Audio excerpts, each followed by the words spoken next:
Começa agora 98 Talks, conectando a 98 e a Rede Mais Record TV, da capital para as regiões Sul, Norte e Zona da Mata Mineira.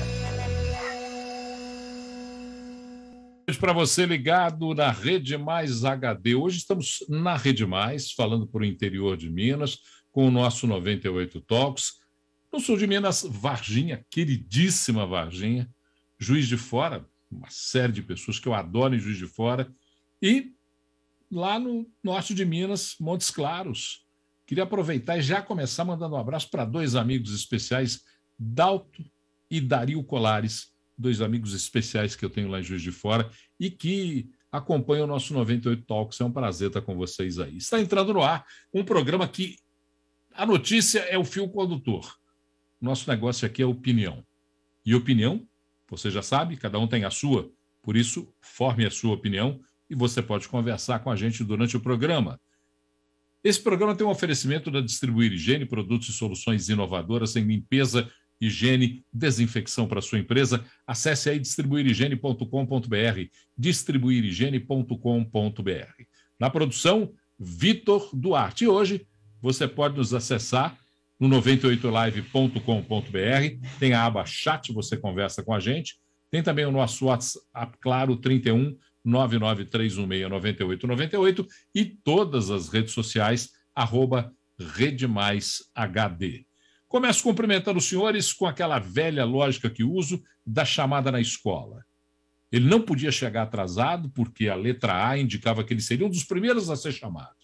Então ele saía correndo do carro do pai e já ia direto para a sala de aula. Antônio Claré, boa noite. Obrigado, Paulete. E você, com essas palavras, me fez voltar no tempo. Meu pai nunca me levou na escola, né? Ele viajava segunda e voltava sexta, sempre viajava de segunda a sexta, trabalhava de segunda a sexta.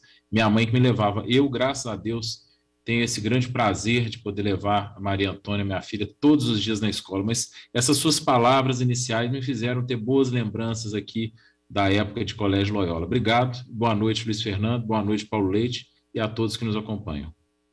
É interessante você ter dito isso, porque eu trabalhava numa multinacional quando o Rafael, meu filho, que até estava aqui agora, até há pouco comigo. Rafael está com 26 anos.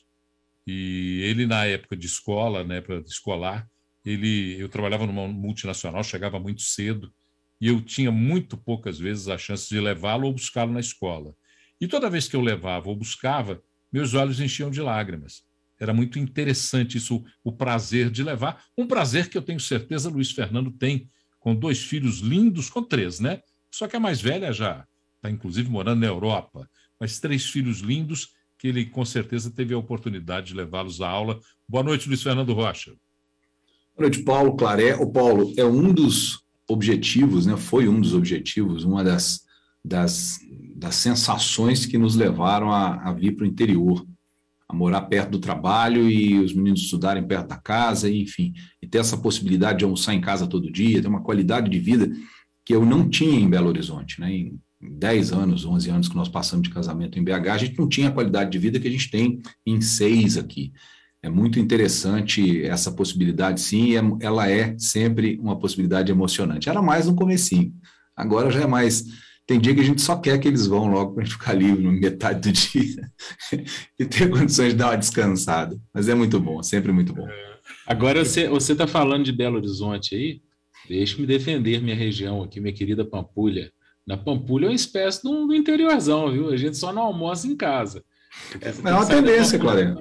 É uma tendência você ter bairros e regiões que se bastam, né? Que se bastam. Barreiro é assim, Venda Nova é assim, o Eldorado em Contagem, assim, as pessoas moram, trabalham próximas, assim, se puderem fazer isso é sempre muito bom e é muito saudável. Eu sempre tentei morar mais perto do trabalho em BH, mas nos últimos anos a gente morava 16 quilômetros.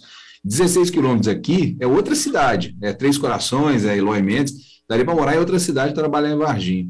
Em BH gastava 1 hora, né, nesse trânsito maluco. É porque a gente não tem ainda, Belo Horizonte não foi desenhada, não sei se nem se a palavra é desenhada, né, Paulo, e depois você pode me corrigir.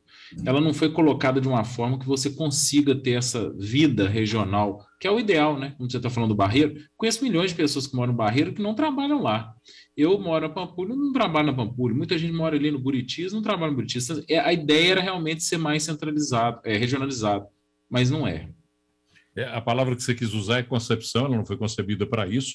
E é interessante porque, vamos primeiro conversar aqui, já que nós estamos conversando sobre esse tema, é um tema muito interessante. Eu cobri a Conferência Municipal do Plano Diretor, aliás, uma conferência que existiu, mas que o Poder Executivo não cumpriu aquilo que foi decidido dentro da conferência para fazer o Plano Diretor. Foi estranhíssimo.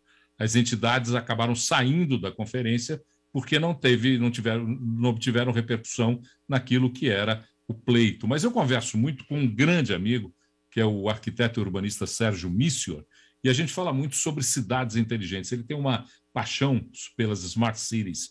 E um dos conceitos das cidades inteligentes é você ter a vida resumida num bloco. E isso não quer dizer que você vai ficar isolado. Você tem a sua vida ali, você tem lazer, você tem atividade cultural, você tem o supermercado, o abastecimento, a escola, o trabalho, próximos de onde você mora. E aos finais de semana você tem espaços integrados que fazem com que a cidade viva de maneira integrada. É muito interessante a gente falar sobre cidades inteligentes. Uma pena que a Conferência de Políticas Urbanas que foi feita no Expo Minas, em Belo Horizonte, não teve repercussão no poder público, nem do prefeito anterior, Márcio Lacerda, e nem do atual prefeito Alexandre Calil. Esse tema, né, que serve para qualquer cidade, né, e acho que tem até mais viabilidade em algumas cidades do interior, é um tema que me interessa muito, né? Alguns chamavam de Smart Cities, graças a Deus Paulo Leite mandou cidades inteligentes aí. É um tema que, para quem ainda não conhece, vale a pena dar uma googada aí, joga no Google, para conhecer algumas cidades inteligentes, o conceito da cidade inteligente. Normalmente é uma cidade mais limpa, uma cidade onde existe um prazer de morar nela, tem a tal da arquitetura da felicidade. Não tem nada mais legal do que ler sobre a arquitetura da felicidade, né? Que tem a ver com o sentimento seu, a depender da arquitetura dos prédios, das construções. Então, assim, esse é um tema que ficou deixado de lado, pelo menos em Belo Horizonte, né, Paulo? A gente não tem visto ele tão forte, não. Mas existe uma cidade ou outra que já está atendendo a esse tema.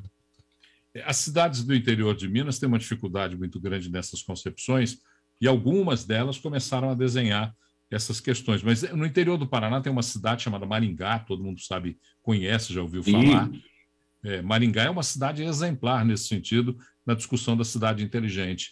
E Maringá, além da cidade inteligente, do ponto de vista arquitetônico, urbanístico, eles também desenharam um projeto de cidade inteligente para as despesas, para o orçamento do município, para as discussões municipais, para a aplicação das verbas, para a mobilidade urbana coletiva. Tudo foi discutido dentro da lógica da cidade inteligente e avança muito Maringá nesse sentido. Bom, vamos lá. Você sabe só para terminar esse assunto com uma informação interessante, você sabe que algumas das cidades mais inteligentes do mundo estão no Canadá, mas uma delas é Moscou, na Rússia. A gente estava falando aqui da Rússia esses dias, né? Moscou é considerada uma das cidades mais inteligentes do mundo, e Curitiba também concorre a esse posto. Mas hoje existe uma cidade no Vietnã que foi criada para ser uma cidade inteligente. Eu não lembro o nome dela, gente. Bing Dong, uma coisa assim. É um nome complicado, mas é uma cidade que foi criada para ser uma cidade inteligente e tudo nela funciona coordenadamente. Eu vi uma reportagem sobre isso outro dia, achei bastante interessante. No Nordeste do Brasil tem uma proposta para isso também. Isso. E realmente é uma questão assim relativamente simples, né? Se você focar talvez na inclusão digital, já é um bom primeiro passo para a gente começar a ser uma cidade inteligente. Muito bom. Vamos lá, então. A paralisação dos servidores da Segurança Pública em Minas Gerais provocou lentidão em alguns dos serviços nas cidades mineiras. Por exemplo, Detran da Gameleira em Belo Horizonte, longas filas. A greve elevou tensão nos presídios. Detentas da cadeia de Vespasiano, por exemplo, aproveitando a ausência dos agentes, colocaram fogo em colchões para protestar contra a suspensão das visitas e dos banhos de sol. Por meio de nota, a Polícia Civil informou que os serviços do Detran estão em funcionamento, admitindo que há atrasos.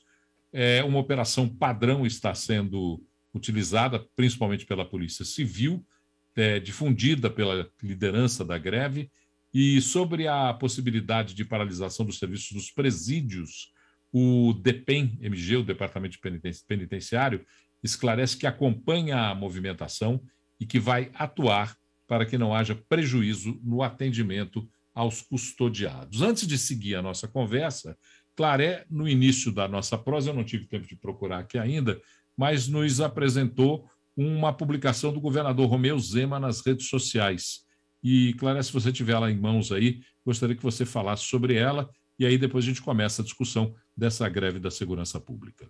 É porque a gente estava exatamente comentando, né, sobre essa dificuldade, né, quando acontece um fato como esse, servidores ameaçando entrar em greve ou entrando em greve, num momento ainda como esse, né, Paulete? Acho que a gente está voltando à vida aí pós-Covid, aí soma o fato do ser ano eleitoral, e aí, coincidentemente, durante a nossa conversa, constatamos aqui um post do governador Romeu Zema, indo para o lado do diálogo, né? Ou seja, ele diz que mesmo diante das dificuldades nas contas do governo do Estado, sabemos como que o PT deixou as contas do Estado, estamos avaliando condições para efetuar a recomposição salarial dos servidores públicos de Minas Gerais. Tem um compromisso de encontrar soluções que em breve serão anunciadas. Então, assim, ele dá a entender que o diálogo está avançando, que está se virando em mil lá para achar alguma saída, né, para que a gente possa voltar ao bom funcionamento, ou pelo menos evitar greves ou maiores paralisações,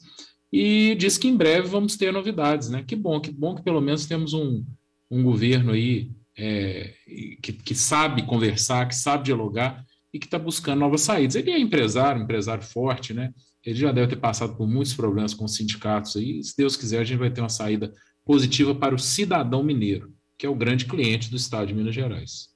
O secretário de Justiça e Segurança, Rogério Greco, divulgou o vídeo nas redes sociais. Ele disse que já foram definidas agendas prioritárias para discutir essa questão. Então, de uma parte e da outra, a sinalização de que a conversa anda. Mas eu queria entender de vocês, nós somos aqui mesmo os reis do pitaco e da opinião. O que deve fazer um governo nesse sentido? Quando um governo se depara com uma greve das forças de segurança que colocam no cidadão um temor maior de um regime já de insegurança, que a gente sabe, embora Minas tenha bons números na segurança pública,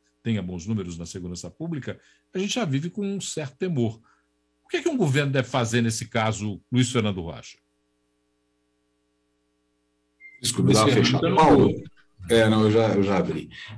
Paulo, a questão é a seguinte, isso serve para qualquer governo, né? Se você não tem como cumprir, não prometa. Se o governo promete, ele tem a obrigação de cumprir, e promete já com o governo em curso, né? Se fecha um acordo, se amarrado qualquer tipo de entendimento, esse entendimento precisa ser cumprido. Por quê? Independe de se tratar das forças de segurança pública, né? Acho que isso tem que ser levado em conta com qualquer servidor.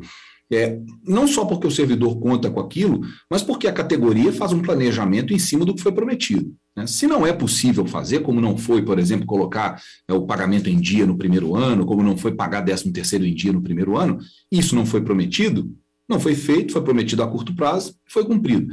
Eu acho que basicamente se você quer ganhar a confiança do eleitor, manter a confiança do eleitor e manter os seus subordinados, no caso os servidores públicos, sob a sua batuta, né, sob o seu controle, é importante que você só prometa o que tem condições de cumprir. Eu acho que algumas coisas poderiam ser melhor esclarecidas, eu falei isso aqui anteontem, acho que as notas, as comunicações do governo nesse sentido têm sido muito vagas, mas eu entendo que deve estar havendo algum tipo de negociação entre governo do Estado e forças de segurança pública, senão a situação já tinha piorado. Só um detalhe aqui importante, Paulo, essa história aí dos presídios, a atenção vem muito também de uma reunião que teve ontem entre alguns deputados federais e estaduais, deputados que foram a Belo Horizonte para se reunir no Clube dos Oficiais da Polícia Militar com lideranças, especialmente dos militares, né? E que ficou decidido nessa reunião que seriam cortadas as visitas íntimas e visitas de familiares aos presos em Minas Gerais. Minas tem a segunda população carcerária do país e isso não acredito que não tenha sido feito deliberadamente e só por questões de condição de trabalho. Foi feito para que esses ambientes se tornassem barris de pólvora e parece que está dando certo. Claro, fosse você o governador do Estado, nesse seu desenho, carreira política que você já desenha para a sua vida, você vira o governador do Estado, o que é que você faria nesse caso? Olha, Paulo, talvez por isso eu jamais seria governador do estado. Infelizmente, eu acho que eu quero ampliar a discussão, né? Até mesmo porque eu não quero melar nenhum tipo de conversa ou acordo ou diálogo que eventualmente esteja acontecendo, não quero chamar atenção para isso. Eu confio plenamente no governador Romeu Zema no que diz respeito a diálogo, acho que ele está costurando um bom acordo para que todos cheguem a um denominador comum, mas eu quero ampliar um pouco essa discussão. A gente estava discutindo reforma administrativa em nível federal há pouco tempo, vocês se lembram, era uma proposta boa, uma proposta que trazia, eu não vou entrar em detalhes, mas você trazia 4 formas de se ligar ao Estado, né? Onde a estabilidade era um dos pontos que era muito reduzido. Obviamente, segurança tinha estabilidade, né? Para não achar que eu estou falando de segurança. Só que a gente tinha um formato onde o Estado ele não era um fim em si mesmo, era o cidadão. Hoje, muitas vezes, a gente vê o Estado como um fim em si mesmo. Por exemplo, o Luiz Fernando falou há pouco aqui sobre promessa, alguma coisa assim, do eleitor. Gente, o eleitor é muito maior do que o servidor, né? Eu costumo falar isso sempre. O servidor, ele é eleitor, mas ele é um pedacinho. O servidor, como diz o nome, ele serve ao cidadão. Ele não é o dono do Estado. Então, o que eu penso é que se a gente tivesse uma reforma administrativa que foi aventada lá atrás, em nível federal, e abarcaria estadual e municipal também, talvez a gente tivesse um espaço maior, até para as pessoas compreenderem, né, o quanto que o cidadão é importante. Então, assim, a gente sabe que o servidor mineiro, na sua maioria, é eficiente. Segurança pública, então, sempre está batendo lá em cima entre os principais. Agora, eu fico assim pensando, né, por que se deu isso? Né? Porque agora a gente está vendo um governo que está conseguindo colocar as contas em dia, eu fico muito preocupado com isso tudo. Mas, honestamente, eu confio no governador e acho que vai ter está tendo um diálogo positivo e teremos um final feliz. Olha, eu quero só para completar essa situação, lembrar que nós estamos no ano de 2022 e que no dia 3 de outubro de 2022 haverá uma eleição. Mas por que você está falando isso, Paulo? Eu estou falando isso porque durante 4 anos do governo do PT em Minas Gerais, lá vai você justificar com o PT? Não. Eu estou trazendo fatos para compararmos os mesmos. Nos governos do PSDB, no governo do agora ministro do Tribunal de Contas da União, Antônio Anastasia, que naquela oportunidade já havia sido secretário de Segurança do Estado. No governo dele houve manifestação dos servidores públicos, dos servidores da segurança. Mas no governo do PT não houve nenhuma. Isso me assusta um pouco. 4 anos de um governo que atrasou salário, que pagou parcelado com a faca na goela, que não tinha a menor vontade de conversar com o servidor público. Aliás, o governador ele tinha que ter medo da polícia, porque ele não podia sair na rua. Você está assustado com o que eu estou falando? Você está achando que o Pimentel vai me processar por isso? Adoraria. Então, quer dizer, durante o governo do Pimentel não teve nada. Aí agora, no governo Zema, ano eleitoral, 2022, aí vem deputados ligados com interesses de... Vejam as siglas desses deputados, do que se manifestou na Assembleia outro dia, de quem passou vídeo para instruir forças de segurança. Vejam as siglas. Não lhes parece muito casual isso, não, amigos? Não lhes parece uma enorme casualidade? Ou será que eu estou procurando pelo em ovo? Tem uma coisa interessante, Paulo, interessante do ponto de vista semântico, talvez, né? Nós vimos umas cenas aí bárbaras de alguns manifestantes expulsando um repórter da Rede Globo de televisão da área da manifestação. Não vai cobrir nada aqui, não. Uma coisa, para mim, terrível, sem necessidade. Por que não pode cobrir? O que tem de secreto em uma manifestação pacífica e ordeira e que deveria ser republicana, vamos dizer assim? Os policiais são proibidos, as forças de segurança são proibidas de fazer greve desde 2017 por decisão do Supremo Tribunal Federal. E eles estão tentando dar um ar de legalidade, mantendo a escala mínima, aquela história toda. Mas a rigor são proibidos, né? O STF proibiu de fazer greve. Então eles não estão colocando isso como greve, estão colocando como uma paralisação momentânea, paralisação de parte dos serviços, Operação Tartaruga, que aliás é muito justa, na verdade, né? Eles trabalharem só pelo que eles são pagos para fazer, sem usar equipamentos próprios para trabalhar, sem aceitar usar carros e equipamentos fora de condição de uso. Isso é certo, eles têm que fazer isso mesmo. Né? Quem tem que se virar para dar conta de dar condições de trabalho ao policial e ao agente de segurança é o Estado. Ele tem que se virar para fazer isso com ou sem dinheiro. Então, eles não têm realmente que usar telefone próprio, arma própria de forma alguma. Só que usar isso para pressionar é uma coisa. Usar isso para prejudicar a prestação de serviço e fingir que é uma greve legal é outra coisa. E isso eu acho que precisa ser avaliado com muito carinho pelo Ministério Público, sim. Eu gostaria de dizer que eu acho a greve, a manifestação, quando você tem uma possibilidade, uma necessidade da recomposição salarial pela inflação, uma manifestação não me parece ilegal. Assim como eu não acho justo ter se assinado um acordo com as forças de segurança, ter sido paga a primeira parcela e não pagar a segunda e a terceira. Só para dizer claramente que eu acho que existem, sim, objetos da discussão das forças de segurança que são válidos. Mas questiono muito algumas ações que ando vendo nesse ano de 2022, que é um ano eleitoral. O governo federal poderia intervir em Minas Gerais com as forças de segurança, com as forças armadas? Como é que vocês veem essa questão? Claré, você que sempre tem uma visão mais crítica com relação ao Estado interventor. O que pensa você? Aconteceu isso, né? Salvo engano, governo Aécio, 2004, não sei, a gente tinha aí uns 1.000 a 2.000 membros do Exército, né? Em Belo Horizonte, rodando. Eu não lembro dos números direito, tá? Mas era alguma coisa como eles queriam uma recomposição de 50% e foi oferecido 6%. Eu não me lembro também como é que terminou tudo, acho que chegaram a um acordo, mas é uma possibilidade, né?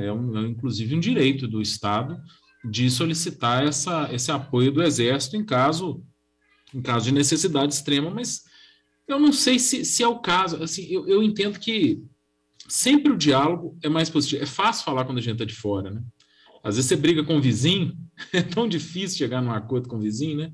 E a gente vê um caso desse, que a gente percebe e fica falando diálogo, e a gente não sabe o que vai acontecer. O Exército é uma saída? É uma saída, mas você começa a dificultar um diálogo, né? Dificultar um acordo, porque você está ali talvez medindo forças, e quem vai ficar com você depois ali é a segurança local, né? Não é a segurança nacional. Talvez seja válido para um momento mais crítico. Eu não entendo que seja esse o momento, ainda mais que, em tese, não há greve, apesar de todas as questões as ponderações colocadas por você, né, Paulete? Então, assim, hoje eu tô um cara muito do diálogo, da tranquilidade, né? Eu vou deixar para o Luiz Fernando defender interferência e coisa. Só um detalhe, quando o Paulete fez uma brincadeira, você que não gosta do Estado interventor, nesse caso não seria nem intervir em algo onde ele já não intervém, né? A gente já é impedido de ter armas, né? Então, assim, ele já tem um monopólio da arma. Então, na ausência de segurança, o Exército aparecer não está intervindo, não, ele está substituindo uma intervenção por outra. Luiz. Eu não sei se eu discordo exatamente, não, Claré. Eu acho, por exemplo, em situações onde há um acordo entre o Estado e a Força Nacional, por exemplo, ok. Por exemplo, o que foi feito que tentaram fazer, acho que em alguns casos atabalhoadamente, outros acertadamente, nas favelas do Rio de Janeiro, para a instalação das UPPs. Se o Rio de Janeiro não fosse um ninho tão absurdo de incompetência e de corrupção, talvez aqui teria dado certo, porque foi uma espécie de intervenção federal, mas feita com anuência, o acordo e combinado com o Estado do Rio de Janeiro naquela ocasião. Agora, a intervenção pela intervenção, não. Eu acho ela absurda, sim. Porque assim como ontem eu defendi aqui que os países precisam ter autonomia, eu acho que os estados, republicanamente, também precisam ter autonomia, porque a Constituição dá a eles a missão de gerenciar suas próprias forças de segurança. A não ser que fosse como nos Estados Unidos, onde existe uma Guarda Nacional, né? Além da US Army, tem a Guarda Nacional. Mas tem casos específicos de atuação, né, Paulo? Não para esses casos, né? Mas fica bem claro qual é a função, né? Você não é o exército americano que vai para as ruas se houver necessidade de intervenção de segurança num estado. Quem irá é a Guarda Nacional, que é uma outra corporação, distinta do exército. É bom entender isso. Agora, falando nos Estados Unidos, né, você vê como é que nos faz falta a quebra do monopólio de armas, né? Vocês devem ter acompanhado o caso daquele menino que foi no Black Lives Matter, né? Aquele rapaz que foi atacado e atirou em defesa, e agora foi, inclusive, inocentado. Eu esqueci o nome dele, mas um menino, um jovem, que foi inocentado, e ele matou 2 pessoas, pode ser até mais, tá? Mas ele cometeu homicídio em defesa. Ficou muito claro que ele estava em legítima defesa. Imagine se fosse aqui no Brasil, que você não pode andar armado, esse menino estava morto há muito tempo por bandidos que estavam lá no Black Lives Matter, porque o Black Lives Matter, apesar de parecer bonita, vidas negras importam, tá cheio de bandido lá dentro, igual no Antifas, igual em Supremacia Branca, qualquer lugar tem bandido. E lá tinha um tanto de bandido que atacou esse menino aí, que bom que ele conseguiu se defender. Mas olha, no Brasil, né, a gente não tem essa possibilidade, a gente depende da segurança das forças, seja do Exército, seja estadual, a gente sabe que municipal não tem, né? Muita gente confunde. Guarda municipal é para proteger patrimônio, tem nada a ver com a segurança do cidadão. Mas aqui a gente, infelizmente, o Estado tem um monopólio da segurança. Bom, o Claré já confessou que está com fígado leve hoje. Luiz Fernando também. Mas eu, agora, com a próxima notícia, o meu fígado já inchou. Amigos, depois de 2 crimes ambientais e contra a vida cometidos por Samarco, Vale e BHP Billiton, e particularmente depois de Brumadinho, a Vale sentou-se à mesa, outras mineradoras em conjunto, e assinaram um termo de descaracterização das barragens a montante, ou seja, aquela em que as pilhas são feitas na saída da barragem, para você entender. Vem fazendo o empilhamento do minério na saída da barragem. Termo ou foi a lei? Eu acho que é uma lei estadual, né? Não um decreto. Eles sentaram-se para conversar e a Assembleia aprovou a lei. Eu vou chegar lá na conversa. Aí terminaria sexta-feira esse prazo. Mas 76% dos reservatórios desse tipo não conseguirão ser descaracterizados. Boa parte já foi descomissionada, ou seja, não se joga mais minério lá naquele buraco, mas não foi descaracterizada. A lei é a lei Mar de Lama, Claré. Mar de Lama nunca mais, aliás. 4 mineradoras já se anteciparam à FEAM e pediram mais tempo para cumprir a medida. O interessante é que eles pedem a extensão do prazo para 2028 e 2035. Mas participaram das discussões da composição da lei. Aliás, tem senador e deputado que ganhou para defender a Vale lá. Não vou falar nome, mas se quiser pesquisa no Google que você vai descobrir. É fácil de descobrir, não tem muito segredo, não. Por meio de nota, a FEAM diz que 54 estruturas construídas a montante no Estado, 41 delas não conseguirão atender o prazo. Vale, Mosaic Fertilizantes, Morro do Ipê e Samarco já disseram que não cumprirão os prazos.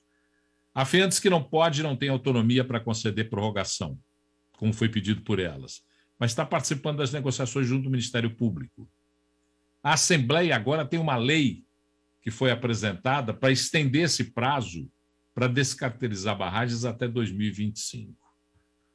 Ora, meus amigos, eu sou um defensor da liberdade da economia e do capital há muito tempo.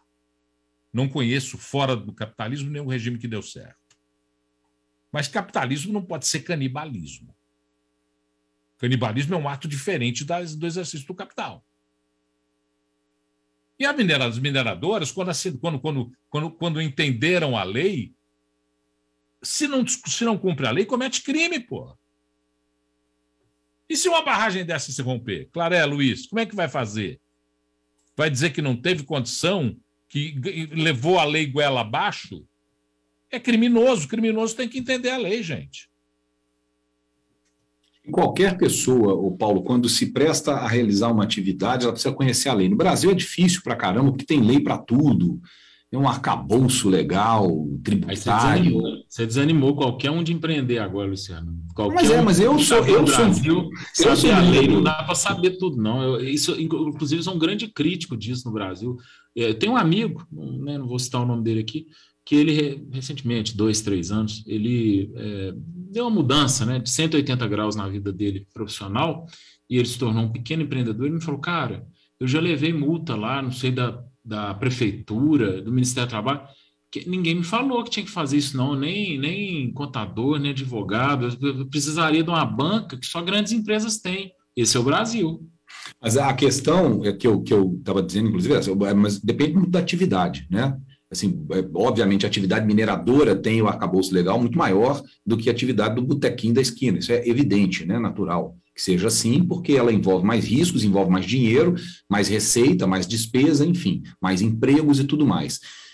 Mas existe esse arcabouço legal no Brasil que é muito amplo, e quando você se mete a empreender, assim como quando você se mete a ser governador, você tem que saber o que o espera.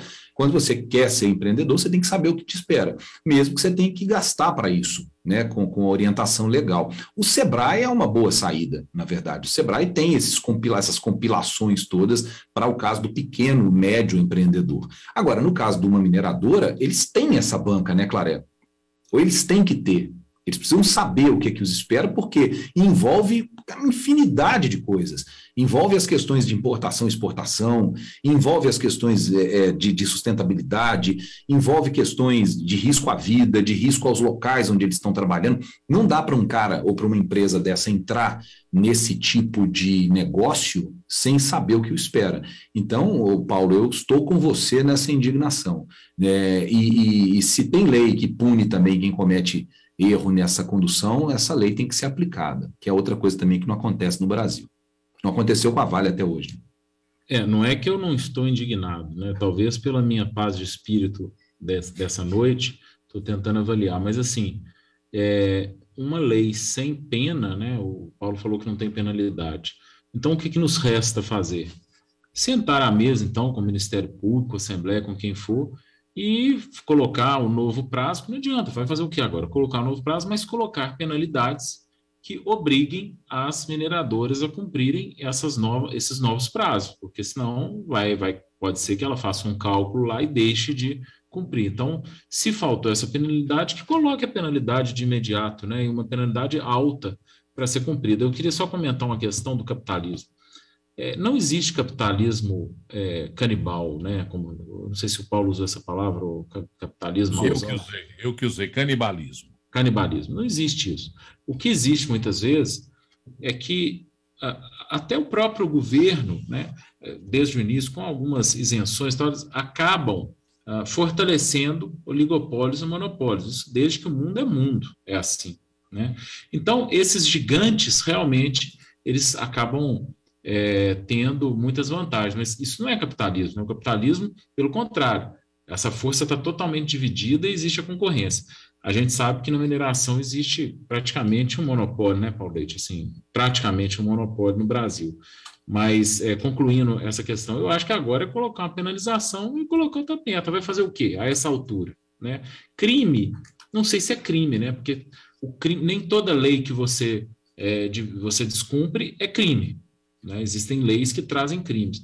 Aí teria que avaliar juridicamente qual que seria a saída, mas num primeiro momento eu penso que é sentar, colocar o novo prazo e colocar penas de que realmente venham a ter efeito. Só uma questão, Clara. Quem preda?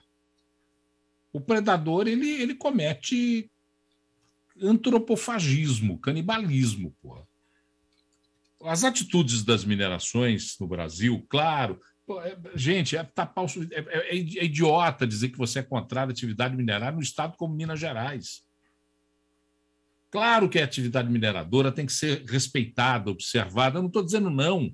Eu estou dizendo que as práticas devem ter regras que sejam, no mínimo,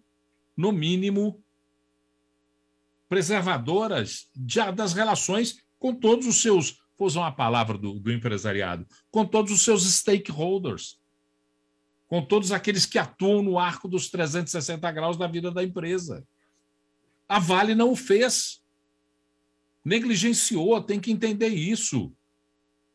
Eu não estou aqui julgando a história da Vale, nem a importância da economia com o dinheiro que entra pelas commodities, não. Estou dizendo que nesse caso específico da utilização das barragens, dos barramentos a montante, depois do momento que tem dois rompimentos, um seguido do outro, e que há uma lei, não cumprir é crime.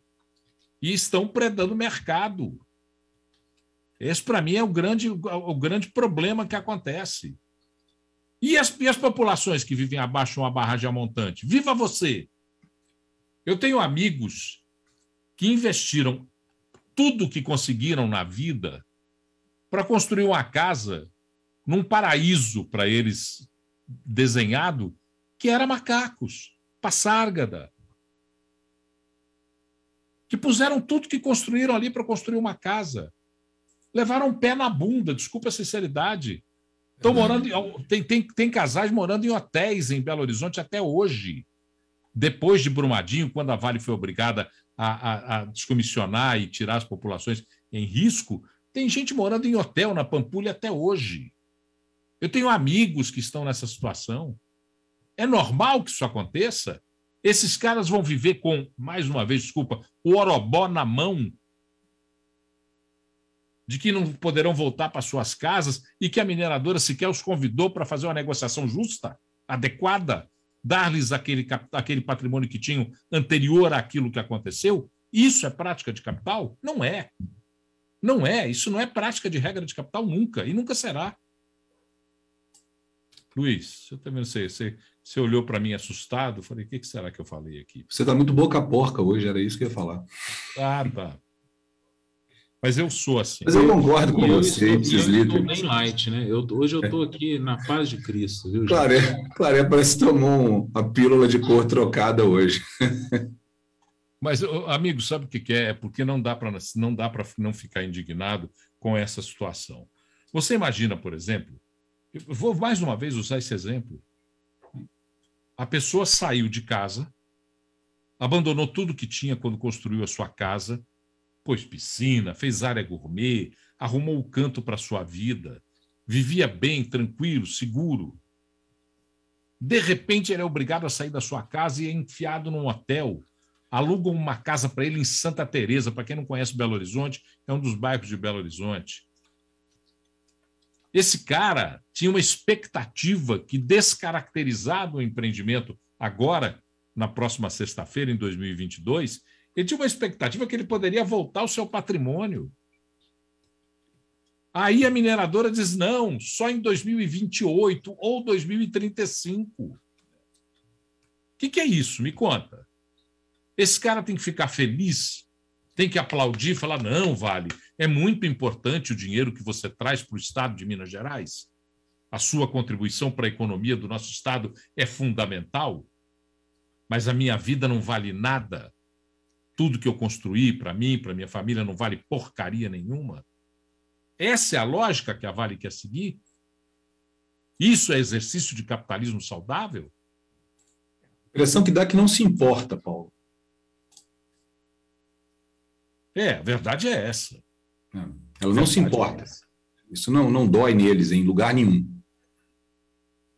Não, mas você vê, os senhores Vescov, esse outro, até Schwarzman, e diretores de mineração e geologia das empresas, e os alemães da Tuvisud, nada vai acontecer com eles. Levaram os processos, inclusive, para Brasília, para livrar esses caras de crime de responsabilidade direta.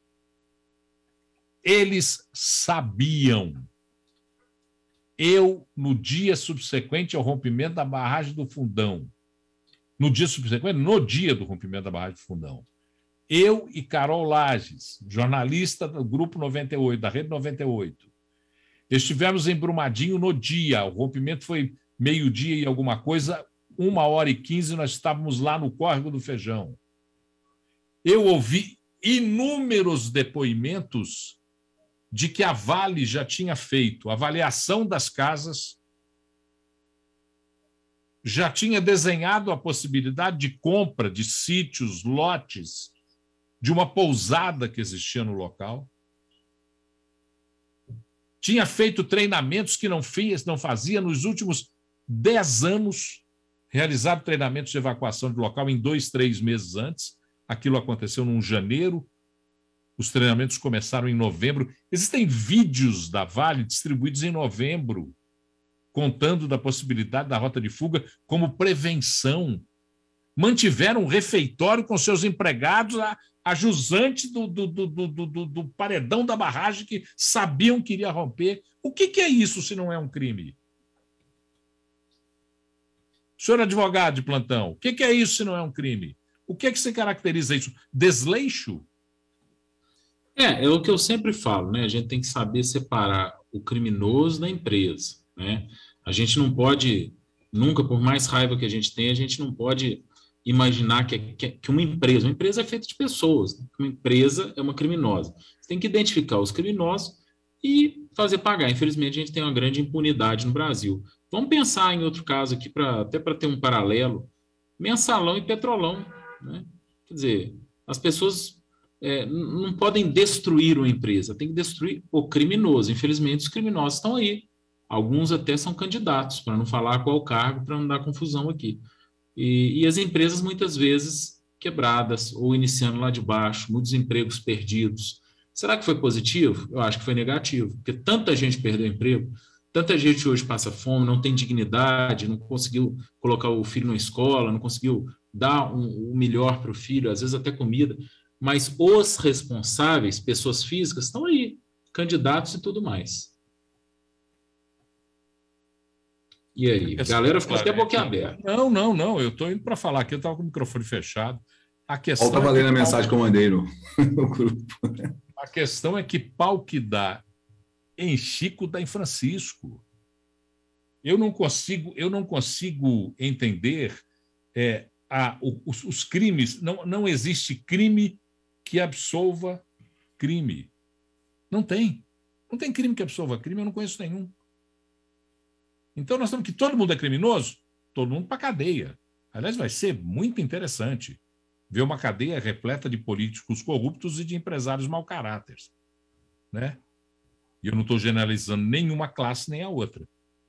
Estou dizendo que existem políticos corruptos que deviam ser presos e empresários de caráter duvidoso que também deveriam estar presos. Uma comissão do Senado Federal aprovou ontem, um pedido para que a Presidência da República torne público os gastos do cartão corporativo durante a gestão Bolsonaro até o momento.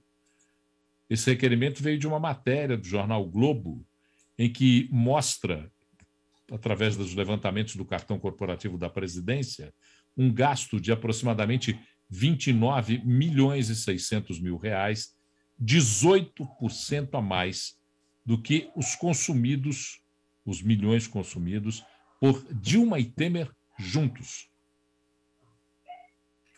Para que o pedido seja remetido à Secretaria-Geral da Presidência da República, é necessário que tenha autorização da mesa do Senado, e não há prazo para que isso aconteça. O levantamento do Globo diz que só na viagem a Santa Catarina, no final do ano, o presidente da República gastou aproximadamente 900 mil reais no seu cartão corporativo. Esses dados foram obtidos pelo jornal o Globo por meio da Lei de Acesso à Informação. Vou botar fogo no parquinho. Bolsonaro se elegeu com discurso de transparência. Por que não tornar públicos os gastos do seu cartão corporativo? Ponto de interrogação. Bom, posso falar, Cláudia? Só para um ponto aqui para você pegar a partir daí. O que eu não entendo, cara, disso tudo, e olha, vocês estão me acompanhando aqui, vocês sabem que eu não sou exatamente um defensor de nenhum tipo de governante. Mas o que eu não entendo é o seguinte: o sigilo sempre existiu. O cartão corporativo foi criado, que é o chamado cartão corporativo, né, que na verdade é o cartão de pagamento do governo federal, CPGF. Ele foi criado pelo Fernando Henrique Cardoso justamente para dar mais transparência aos gastos da presidência e de outros órgãos do governo, ministérios, algumas autarquias também têm acesso ao cartão corporativo. sempre teve o sigilo. Eles, inclusive, para justificar esse sigilo, alegam que são informações estratégicas para a segurança da sociedade e do Estado. Em 2013, houve uma reportagem do Estadão, com base numa planilha divulgada pela própria Presidência da República, então, nas mãos do ex-presidente Lula, que disse que no cartão corporativo usado pela presidência, havia gastos com produtos de limpeza, com sementes, material de caça e pesca e até comida de animais domésticos. O que isso tem a ver com segurança nacional? E era sigiloso. Houve gastos em todos os governos assombrosos. Essa história aí, que foi divulgada pela reportagem do jornal o Globo, com base na Lei de Acesso à Informação, sei não. Eu vi um levantamento feito pela agência France Press, pela AFP, no começo do ano passado, que mostra uma outra situação. Tinha sido divulgado um cartão na internet, falando que Lula tinha gastado 105 milhões, Dilma 95 milhões e Bolsonaro R$0. Tudo mentira. Todos os três. Lula gastou 88 milhões durante o governo dele, segundo o Portal da Transparência, nesse levantamento feito pela AFP, Dilma quase 45 milhões e Bolsonaro só no primeiro ano tinha gasto 7 milhões e 300 mil, no cartão corporativo, incluindo todos os que têm acesso a ele. Aí tem uma coisa interessante que essa análise da AFP fala, é que nas despesas diretas com o presidente mesmo, Bolsonaro realmente não tinha registrado gastos até então. Os dados daí para frente eu não sei. Aí tem que se levar em conta realmente o que a reportagem conseguiu levantar, né, com a Lei de Acesso à Informação. Agora, que o sigilo sempre teve e que os gastos sempre foram gigantescos, não há dúvida nenhuma. Temer gastou 50 e poucos milhões, viu, gente? Para vocês saberem. É isso. Pois é. Primeiro, a gente tem que não se deixar levar por notícias, né? Ainda mais quando há interesse em ano eleitoral. A gente tem que parar, analisar para a gente tomar a nossa decisão de como que a gente pensa sobre isso. Primeiro que, olha como é que a coisa é colocada. Já gastou mais do que Dilma e Temer juntos. Gente, Dilma e Temer juntos formam um mandato. Então, o primeiro ponto que a gente tem que corrigir, nós estamos comparando um mandato com um mandato. Aliás, Bolsonaro falta 25% do mandato. Então, é no máximo isso. A gente não pode vender 2 juntos. Não, é 1. E é 18% a mais, faltando um ano. Então, vamos falar que vai gastar o mesmo tanto. Então, ele vai gastar o quê? 24% a mais, né? Ele vai gastar 24% a mais que o último mandato. Primeiro ponto, tem a inflação. Nós temos que considerar a inflação. Então, a gente não sabe exatamente quanto desses 24% são inflação. Um dado que eu acho muito importante dessa história é que, apesar de ter aumentado o gasto, reduziu-se o número de pessoas com cartões, porque fala assim, fica parecendo que o Bolsonaro tem um cartão de crédito, né? Andando, e não é assim não, gente. Não, ele não tem acesso, não. Ele não tem acesso a cartão, não. Quem paga os gastos dele são a Secretaria da Presidência da República, a Secretaria Especial de Administração, os gastos da presidência, e os gastos do presidente é o ajudante de ordens dele que faz o pagamento. Não é um cartãozinho físico pretinho, não. O que eu queria dizer até, inclusive, assim, acho que 35 ou 40 pessoas têm acesso, têm esse cartão no governo Bolsonaro, 35 ou 40 pessoas têm acesso a esse cartão, e nos outros governos chegou a quase 80 pessoas tendo esse cartão. Então, realmente, ele cortou a quantidade de pessoas com esse cartão. Agora, teve a despesa, né?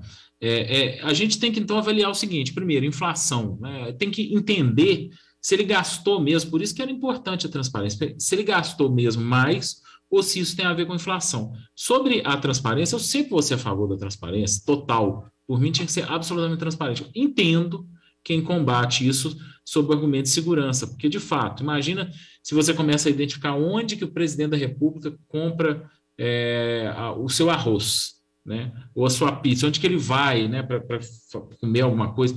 Às vezes, esse negócio de segurança nacional é um negócio complicado, né? A gente não pode duvidar de nada. Tá, mas o presidente claro, hein? Quem é claro? O presidente mas ele não compra arroz, né, gente? O presidente carinho. Tá aí o Adélio, que não me deixa mentir. Tá aí o Adélio. Tem também, além do Adélio, tem o Celso Daniel, tem a Marielle, né? Na política existem algumas coisas que a gente tem que tomar certo cuidado. Eu, particularmente... Mas o presidente não vai no supermercado comprar arroz, né, Cláudio? Mas o presidente é caro, hein? Sim, não vai comprar arroz, mas não vai comprar arroz, mas alguém... R$600 é um presidente caro, hein? Pelo amor de Deus. Não vai comprar arroz, mas de repente ele identifica quem que é o comprador ali e dá um jeito de enfim, organizar alguma coisa com essa pessoa, Ou, sei lá, gente, o fato é, eu não estou defendendo aqui a questão da segurança, eu sou a favor da transparência sempre. Eu acho que tem que ter transparência sim. Se não colocasse o nome da loja, que pelo menos falasse o que é. Ó, comprou arroz, alguma coisa parecida. Agora, não sei se isso é possível, porque você passa lá na loja, o cartão não aparece exatamente o que é, o que você comprou, né? Só aparece a loja. Agora, de novo, não podemos vender que este governo está gastando muito mais que os outros, não. Ele, me parece que ele gastou aí o valor da inflação a mais. Não sei, posso estar falando bobagem aqui. O único fato que eu sei é que nós tivemos uma inflação altíssima e o outro fato que eu sei é que o número de pessoas com acesso a esses cartões reduziu de 80 para 39. Antônio Claré Júnior, meu amigo, vamos conversar de igual para igual aqui nesse boteco. Você que diz que é um Estado perdulário, você que diz que é um Estado mantido pelo dinheiro do cidadão, cruzar os braços e achar normal um presidente da República gastar 29 milhões de reais no seu cartão corporativo, tá difícil de entender. Tá difícil de entender. Desculpa, mas está difícil de entender. Para mim é um absurdo. Eu não estou achando normal. Eu estou dizendo só o que o Luiz Fernando falou em outras palavras. Fica parecendo que o governo Bolsonaro chegou e está gastando dinheiro. Não, sempre foi assim. Vamos combater isso? Vamos, mas sempre foi assim. Sempre teve o sigilo. E sempre foi caro. Sempre foi caro. Sempre. Pô, mas espera aí, mas colocar aqui sempre foi. Mas eu fui eleito com discurso de transparência. Eu fui eleito com discurso que ia mudar tudo isso. Cadê a coerência? Eu falei que ia mudar tudo isso, que eu não concordava com a bandalha dos governos anteriores. E aí vem e repito a mesma coisa, tem os mesmos vícios dos governos anteriores. Para isso que tá, o discurso valeu, foi para isso? Não, certamente não. E isso que deve ser cobrado do seu eleitor. O seu eleitor tem que cobrar exatamente isso. Falar aqui, seu cartão foi tal. Por quê? Explica para nós. Pode ser que ele vai falar, olha, é a inflação e tal. Se é a inflação, você gastou a mesma coisa. Por que você não reduziu? Eu reduzi o número de pessoas com acesso ao cartão. Tá bom. Mas gasta a mesma coisa. Por que não... Então, assim, é a questão do eleitor conversar com ele. Não é a gente. É quem é o que eles chamam de bolsonarista, bolsominion mesmo, cobrar o presidente. Vem cá, por que isso? Ou alguém ali do lado dele tentar entender por que está em desacordo com o que ele fala. Ele alega que ele não gastou R$1 no cartão dele, ou seja, para ele, né? Seria para... Mas isso é verdade, segundo a AFP. É verdade. Então, me parece Pelo menos até ano passado, tá, gente? Pelo menos até ano passado. Me parece que ele gastou zero. Eu não sei mas a viagem a Santa Catarina, no Lei de Acesso à Informação, fala em R$900 mil. Isso foi recente, foi no final do ano. Amigos, vamos gastar os nossos Black Cards, porque terminou a nossa conversa aqui hoje. Pega o seu cartão de crédito. Black Card, não. Pode falar mais Black Card. Não pode? Não pode? Nós estamos caminhando para isso. Pode. Politicamente incorreto. Não, mas Black Card, o meu cartão é... Peraí. Mas aí, então me prende. Então me tira desse mundo logo. Eles vão te denegrir daqui a pouco. Não, a cor, eu fui educado para saber que existem papel. O papel é branco, o cartão é preto, porra. Eu não falei nada diferente disso. Tem laranja também, que é o do Inter, tem vermelho, que é o do Bradesco, tem o azul, que é da Caixa. Está terminando aqui o 98 Talks, um resumo das notícias do dia, sempre com oferecimento de Distribuir Higiene, produtos e soluções inovadoras em limpeza, higiene e desinfecção para a sua empresa. Acesse distribuirhigiene.com.br. Quem está na Rede 98 vai ficar com o Arena, e para quem está na Rede Mais HD Record TV, vai ficar com o Jornal da Record até amanhã às 19h com mais uma edição do 98 Talks. 98 Talks, conectando a 98 e a Rede Mais Record TV, da capital para as regiões Sul, Norte e Zona da Mata Mineira.